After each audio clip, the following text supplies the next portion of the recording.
반갑습니다. 주식탐구생활 전지인입니다. 이 영상을 녹화하는 날짜는 2021년 6월 5일 토요일자고요. 이번 시간에는 연준이 드디어 테이퍼링 신호탄을 날렸다는 소식을 가지고 생각해보는 시간을 갖도록 하겠습니다. 테이퍼링에 대한 의미를 잘 모르는 그런 투자자들도 있을 수 있으니까 잠깐 좀 짚고 넘어가죠. 자, 테이퍼링은 이미 벤 버냉키 시대 때 나왔던 얘기입니다. 2013년 5월 달에 연준이 계속해서 양적 완화를 지속하는 과정에서 갑작스럽게 벤 버냉키 연준 의장이 의회 증언 도중에 이 테이퍼링을 언급을 했어요. 사전적 의미에서는 이제 점점 가늘어지다라는 의미가 있는데 양적 완화의 규모를 이제 축소한다는 거죠.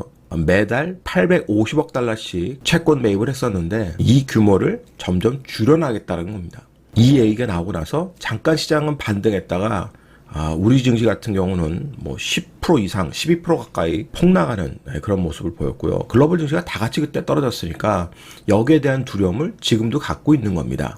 그래서 이 테이퍼링의 의미를 잘 모르시는 분들은 이번 기회에 한번 짚고 넘어가시면 될 것 같고요. 뉴스를 살펴보면 페드가 회사채하고 ETF를 연내 모두 팔겠다 그러면서 테이퍼링 신호탄을 쏘아 올렸다라는 그런 내용의 기사들이 쏟아졌습니다. 자, 그리고 증시가 잠깐 휘청이는 그런 모습을 보였었는데 오늘 새벽 마감한 뉴욕 증시는 또 반등을 했어요. 근데 그 반등의 배경이 재미나게도 또 역시 고용이 예상치보다 낮았다. 이 얘기가 나오면서 주가는 또 드라마틱하게 반등을 합니다. 테이퍼링이 좀 더 지연될 거라는 그런 기대감이 반영이 되는 거죠. 하여튼 시장은 재밌습니다. 자, 그러면 이번에 나왔던 내용이 뭐냐? 연준이 지금 작년에 노딱 사태 이후에 회사채 시장과 ETF 시장에서 약 137억 7천만 달러의 자금을 투입을 했는데 이것을 이제 연내에 매각한다는 거예요. 사실 작년에 그 노딱 사태가 났을 때는 7천억 달러, 8천억 달러 이상 엄청난 규모의 그런 회사채를 매입할 것처럼 뻐꾸기는 날렸습니다만 실질적으로 매입한 수준은 겨우 137억 달러 수준입니다. 그러면 지금 연준의 자산 규모가 얼마냐? 6월 2일 기준을 보시면 연준의 자산이 7조 9천억 달러입니다. 작년에 노딱 사태 이후에 급격히 자산 규모가 늘어났었죠. 그 이후에서도 줄이지 않고 꾸준하게 계속 매월 1200억 달러씩 자산을 지금 매입을 하고 있는 겁니다. 그런데 이것을 앞으로 축소할 가능성이 있다는 거예요. 2014년도에 자산 규모를 축소시켰던 그 기간으로 지금 돌입을 하려고 하는 겁니다. 그 당시 타임라인을 보시면 2013년 5월 달에 벤 버냉키 연준 의장이 테이퍼링을 시사를 했고요. 2013년 12월에 드디어 이제 매월 850억 달러, 엄청난 규모도 이때도 850억 달러의 자산 매입 규모를 100억 달러씩 축소하겠다. 이 얘기를 드디어 이제 공식적으로 발표를 한 겁니다. 자, 이건 이제 차트상으로 보시면, 자, 연준의 이제 자산 규모 추이인데요. 자, 이때 2013년 5월 달에 테이퍼링을 처음 언급하고 중요한 것은 2013년 12월, 이때 이제 버냉키 의장의 임기 만료 직전에 테이퍼링을 공식적으로 발표했다는 겁니다. 그러면 이때가 이제 준비 단계가 되는 거죠.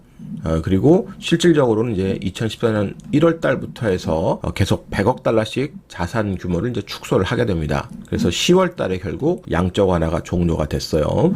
그러면 이번에는 어떻게 진행될 거냐? 시나리오를 우리가 짜보면 이번 주에 연내 회사채하고 ETF 매입한 것들을 매각하겠다 그랬습니다. 자, 그리고 6월 달에 FOMC 회의가 있는데 분명히 이때 테이퍼링 논의가 나올 거예요. 그리고 시장에서는 2021년 8월 달 잭슨홀 미팅에서 테이퍼링 실행 가능성에 대한 공식 언급이 나올 거라고 보고 언제부터 언제까지 자산 매입을 축소시키겠다. 이것을 이제 공식 발표하는 것은 파월 의장이 임기 만료 직전인 역시 12월 달이 될 것으로 예측을 하고 있습니다. 그러면 지난번 같이 테이퍼링 이슈로 급락이 나오는 시기가 언제가 될 거냐? 8월 달이 될지 6월 달이 될지 아무도 알 수 없죠. 그리고 그 급락의 범위가 지난번처럼 우리 지수로 따지면 12% 가까운 충격을 이번에도 받을지 아니면 그보다 덜 받을지 더 받을지는 아무도 알 수 없습니다. 그건 지나봐야 하는 거죠. 하지만 분명히 어떤 식으로든 이슈가 나오면 시장이 흔들릴 수 있으니까 거기에 대비할 필요는 있는 거죠. 자, 그러면 그때 국채 금리의 흐름은 어떻게 됐냐? 테이퍼링 준비 단계부터 보시게 되면 자, 테이퍼링 이슈가 나오고 나서 금리는 급등을 했죠. 그것이 이제 미리 선반영된 겁니다. 그리고 2014년도 드디어 이제 테이퍼링이 본격적으로 실시가 됐는데 이때는 오히려 금리가 하향하면서 안정화를 가져왔어요. 그럼 이번에도 금리가 먼저 선반영하면서 움직인 부분이 있죠. 인플레이션의 두려움 이런 것도 있기 때문에. 자, 그런데 이런 준비 과정까지는 금리가 계속 고점에서 놀 가능성이 있습니다. 하지만 내년도에 테이퍼링이 정말로 실시가 된다면 그때는 오히려 안정화를 찾을 가능성이 충분히 있어요. 왜냐하면 선진국 다른 EU 국가들이라든지 뭐 일본이나 이런 쪽하고 미국 국채 스프레드 차가 벌어지게 되면 결국 금리가 높은 쪽으로 또 자금이 이동할 거기 때문에 안정화가 될 가능성이 충분히 있습니다. 먼저 선반영 효과가 있기 때문이죠. 그리고 테이퍼링이 실제 실행됐을 때, 자, 이때 채권 흐름은 보시다시피 우하향을 했습니다. 자, 그런데 S&P 500 지수 중에서 성장주는 어떻게 됐냐? 굉장히 탄력적인 그런 흐름을 보였고요. 가치주도 누적적으로는 나쁘지 않았습니다. 그런데 이때 오히려 가치주보다 성장주의 탄력이 더 좋았다는 거 우리가 기억을 할 필요가 있을 것 같아요. 그리고 저 테이퍼링 이슈로 나와서 글로벌 뉴스가 다 같이 급락하고 폭락했다 그랬습니다. 자, 우리는 이머징 국가죠. 이머징이 확실히 약합니다. 급락을 했고요. 자, 회복 단계에 있는 거지 이렇게 고점을 돌파해서 계속 가는 쪽은 어디냐? 이머징보다는 선진국 시장이 좋았다는 것을 알 수 있죠. 특히 미국 시장이 가장 강했다 이렇게 우리가 볼 수 있을 것 같습니다. 그리고 코스피 코스닥의 그런 흐름을 보시면 마찬가지입니다. 자, 코스닥이 급락이 나오고 지지부진한 흐름을 보였는데 대형주인 코스피는 오히려 미리 좀 조정을 받고 지지부진했기 때문에 반등할 때 올라오는 그런 모습을 보여줬죠. 그래서 이번에도 올 12월까지 준비기간 속에서는 만약에 급락이 나온다면 코스닥보다는 코스피 쪽에서 더 반등 기조를 만들 가능성이 높으니까 그쪽에 여러분들이 더 포커스를 계속 잡으셔야 될 거예요. 자, 그리고 2013년도 이 테이퍼링 준비 단계에서는 실적주들이 좋았습니다. 그중에서도 소프트웨어 쪽에서 실적이 좋았기 때문에 좀 긍정적이었었고요. 그 다음에 조선, 유틸리티, 뭐 은행 이런 쪽이 있었는데 올해도 마찬가지로 역시 실적이 하반기까지 좋아질 수 있고 안정적 실적을 갖고 있는 종목군들, 업종군들이 좋을 가능성이 많고요. 그쪽에서 여러분들이 만약에 급락이 나오면 답을 찾는 것도 좋고 이것저것 다 어렵다 그러면 기존에 ESG 투자 설명을 드렸죠. ESG 관련 ETF 관심 갖고 보시고 또는 BBIG 이쪽에서 관심을 갖고 보셔도 좋을 것 같습니다. 자, 그리고 테이퍼링이 실제 실행한 단계 2014년도에 실제로 시행했을 때 코스피는 보시다시피 반등이 나왔지만 다시 원위치 가는 역시 박스권에 갇히는 그런 장세였다는 소리입니다. S&P 500 같은 경우는 날아갔으니까요. 그러니까 오히려 더 핫겜이라고 불릴 수 있는 미국 증시에 투자하는 투자자들 중에서 성적이 좋다 그러면 계속 미국 증시에 관심을 갖는 것도 긍정적인 거죠. 근데 다만 이제 국내 증시에 투자하는 분들은 일정 부분 박스권을 예상을 하면서 대응하는 게 훨씬 더 유리할 것 같고요. 이건 이제 전체적인 지수 관련된 내용입니다. 자, 그러면 준비 단계 올해 12월까지 안정적으로 여러분들이 급락이 나왔을 때 대응할 수 있는 건 역시 금융업종이 있습니다. 뭐 신한지주라든지 KB금융 이런 쪽 보시면 이때 이제 급락이 나왔었죠. 급락이 나오고 나서 결국 이 급락했던 원래 지점을 돌파 시도할 수 있는 업종이 금융업종이었다. 결국 금리가 올라갈 것으로 예상을 하고 금리도 또 그쪽 방향으로 움직였었으니까요. 그래서 금융업종의 실적이 좋아질 것이라는 그런 기대감 때문에 역시 반등을 하면서 급락을 다 만회했다는 소리입니다. 자, 그리고 운송장비, 조선이라든지 자동차 업종 이쪽에 있는 것들이 미리 이제 조정을 받고 오히려 이 급락 때는 선조정 받은 것보다 높은 곳에서 저점이 이루어졌어요. 그러니까 지수보다 강했다는 소리죠.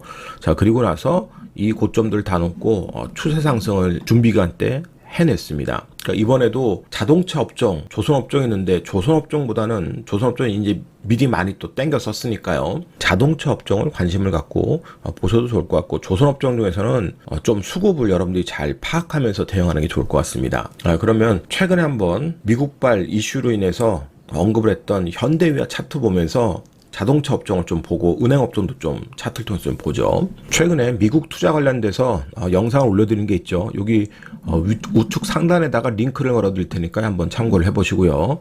자, 현대위아가 이때 이제 눌림목이 나오게 되면 저점에서만 취급을 해야 된다. 단계별로 저점이 있으니까 이 단계별 저점에서 노리고서 박스권 대응 전략을 하자 그랬었죠. 자, 그리고 나서 이 고점이 벗겨지면 이 고점이 다시 눌림목 자리가 되니까 이 눌림목 자리를 노리자. 지금도 마찬가지입니다. 조정 나오면 이 눌림목 자리에서 대응하면서 매매를 좀 해야 될 것 같고요. 자, 그런데 만약에 6월 달에 테이퍼링 이슈로 급락이 나왔다. 그러면 이런 현대위아 같은 종목들 노릴 필요가 있다는 소리입니다. 그래서 지금은 몰빵한다든지 레버리지 태우든지 그런 무리수를 두는 게 아니라 안전하게 샀다 팔았다 비중 조절하면서 매매를 하다가 자, 이런 종목들이 만약에 테이퍼링 이슈로 이런 저점까지 떨어지거나 이 저점도 무참히 깬다 그러면 더 좋은 거고요.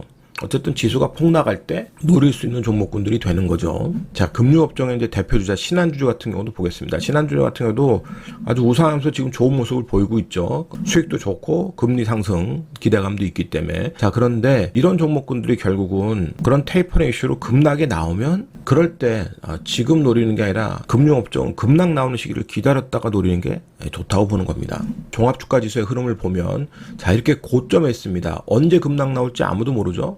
자, 그런데 이렇게 고점에 이렇게 움직이다가 어느 순간에 쭉 떨어지는 급락을 맞는다 그러면 이 급락폭이 최소 10% 정도, 이 정도까지는 얼마든지 빠질 수 있는 거예요. 그럼 3200에서 10% 정도 빠지면 3000이 깨진다고 봐야 되지 않습니까?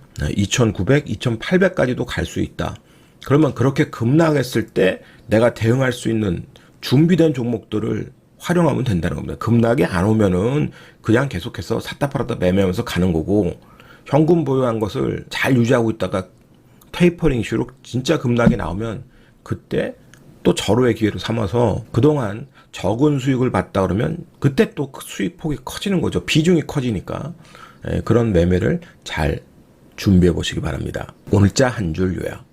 테이퍼링은 위기가 아니라 기회다. 이 영상이 도움이 됐다면 좋아요, 구독하기 부탁드리고요. 저는 다음 시간에 또 뵙도록 하겠습니다. 고맙습니다. 천지인이었습니다.